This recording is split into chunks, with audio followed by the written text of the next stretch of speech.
Recipe Hack YouTube channel. I'm going to be taking you through a few recipes that I have developed, stolen and changed over the years through my own failures in the kitchen, and show you how I actually do them to get them to work. There is a high failure rate, so I will post and show you how not to do something if it doesn't actually happen to work the first time around, which does happen a lot. So like, one of the things that people keep saying to me is, you're such a good cook, you are so talented, rah rah rah. I'm not. I just don't give up. I don't burn the toast and go, oh, I'm never cooking toast again. I burn the toast and go, I'm going to outsource that for a bit, regroup, figure out a different way of doing it, and I'm going to grill it in the oven, or I'm going to do it in the sandwich press. I figure out another method of actually doing some things because our toaster hates us. That thing, it hates me. It doesn't like me. It always ends up smoking. So it's not my fault. It's the appliance, and now I use other appliances to toast things.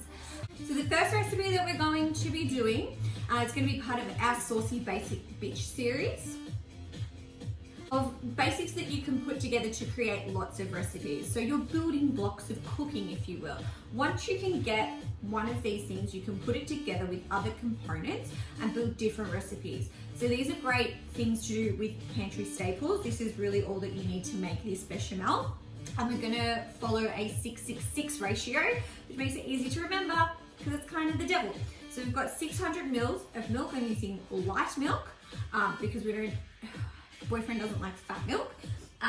60 grams of butter, 60 grams of flour, and aromatics. The original recipe called for peppercorns. I don't have any peppercorns at the moment because the gods of Woolworths have not blessed me. So I'm using something that I grabbed out of a faux bag spice mix, which is coriander seeds and fennel seeds and some actual peppers. I'm going to be cooking on the induction cooking thing that I've never used before, so I thought today would be a great time to give that a crack. One really good thing that I did learn while YouTubing it this morning is how to know if something can be used on induction. If you grab a magnet and it doesn't fall off, you can use it. If it does fall off, don't use it on your induction. I've tested most of my cookware in the kitchen. All of my Le Creuset, my Staub and my Solid Techniques kit, which I do have a fair few things of, or work on induction. If you don't have induction, don't worry, I normally do this on the stovetop thing, but this one's just a good benchtop thing that oh, it's on. I accidentally pressed the power button, okay. Let's see how this goes. Okay, press all of the buttons on your induction thingy until it gets to water boil. I don't really know how this works, so I'm just guessing. Oh no, don't press that. Okay.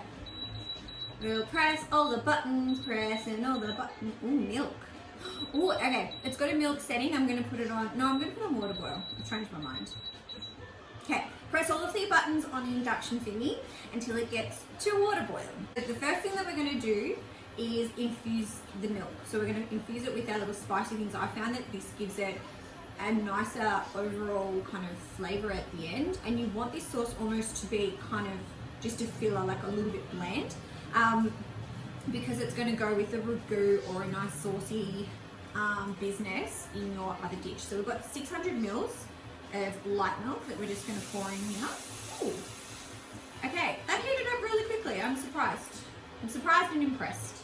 We're going to put in our aromatics. So we've got just a big slice of red onion, some bay leaf, and some coriander and fennel seeds, because I actually couldn't find peppercorns, and I'm just going to put in some pepper. So all we're going to do is just bring this to a boil, and then we're going to turn it off and let it infuse. So that's the first step done. Oh no, don't break. I'm going to stir it because I felt like it. And we're just going to wait for that to bubble up. So that has bubbled up. It's got to scalding point, which is if you put your clean coronavirus-free fingers in it, it's over blood temperature, and we're just going to turn it off. We're just going to take it off our little induction plate, put it to the side, and let it cook. And not hit things in the process.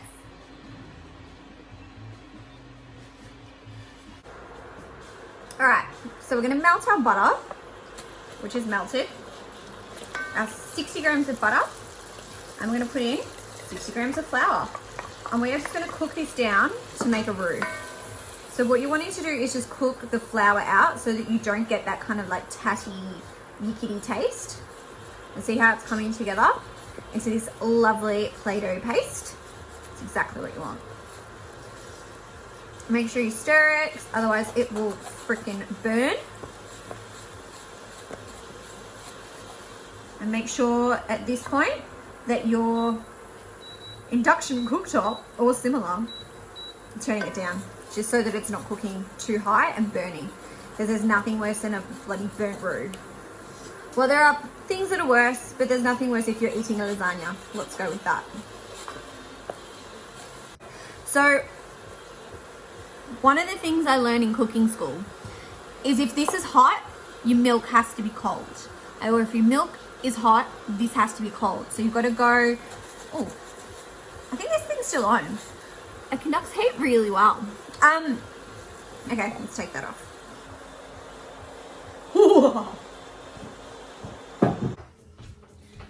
Okay, so our roux has cooled down a bit. Our milk has cooled down a bit. So now I'm just going to scoop out onions and crap and not get it all over the induction bloody cooktop. That shit's going to burn. I'm going to leave the spices in because I can't find any muslin cloth or a strainer. Just clean that up. That shit's probably going to burn. Alrighty. Let's go with this. We are going to put this on a milk setting. So it's on 800. And I've grabbed a whisk because we don't want to have any lumps in our sauce. So just going to decant our milk solution into a big jug because this is probably the best way to do this. It's going to go everywhere. What of it? This is home cooking. Zero fucks given. Okay, I've decanted my milk. I am going to put this on to saute/simmer. Stick it up to a nice temp. And we're going to start adding the milk in. So we want this to be hot and the milk to be cold. You can do it the other way around. The butter can be cold and the milk can be hot. I find this way the easiest for me. And I'm just continually whisking it so that we get the lumps out. I was doing this while it was cooling down as well, just to make sure. Okay, so we've got some bubbles. Tiny bit of milk. We want this to be really lumpy. I think this is going to be too hot. Yeah. All right. See how it's come up into lumps? This is exactly what I want for my type of bechamel.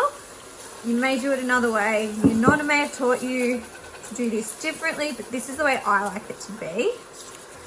I feel like this induction thing's burning. Just gonna turn it back down. I feel like it's burning the bottom of my pans, this fucking thing. Put some more liquid in. So I like to keep this lumpy business going. I'm gonna turn this fucking thing off.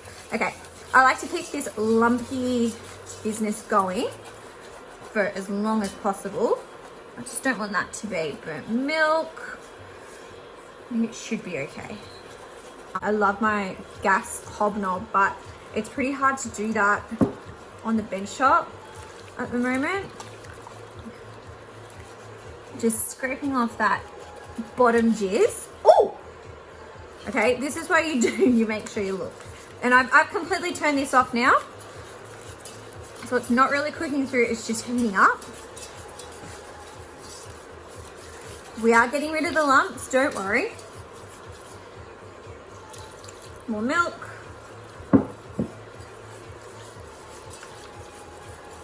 Now, depending on what dish you're doing, that depends on how thick you want this.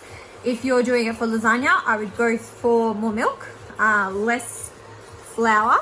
So this is kind of the consistency I want because I want it to pour. If you're going to be doing something else and you want it to be quite chunky, I would add the milk in less stages and keep it really, really lumpy. But see how that's kind of cooking out really quickly? And it's getting to be liquid, which is what we want. All right, I'm gonna put this friggin' thing back on. Notepad's on. I want it to be less hot. Is there like there should be a number setting for this piece of shit. I mean this lovely thing that I don't really know how to use. I was gonna leave it a milk setting. It seems the safest. Everything else just burns the Christ out of it. Oh! Is that two? Oh, no, no, no. I'm just gonna press all the buttons. Lovely.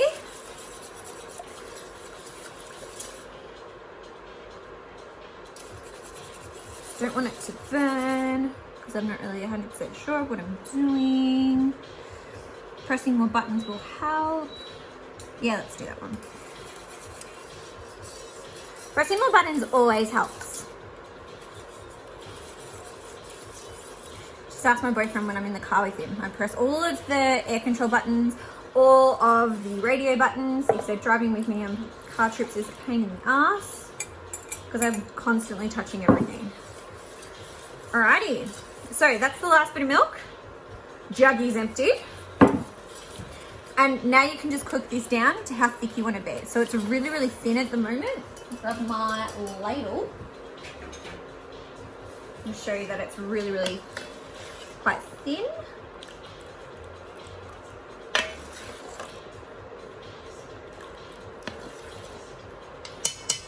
I want it a little bit thicker because we're going to be making pastizio or pastizzo or some other kind of Greek word for ragu-y pasta and bechamel.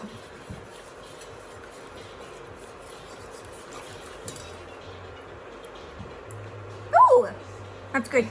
Secret ingredient that I use is this guy. A bit of mustard. I just love it. Whack it in there.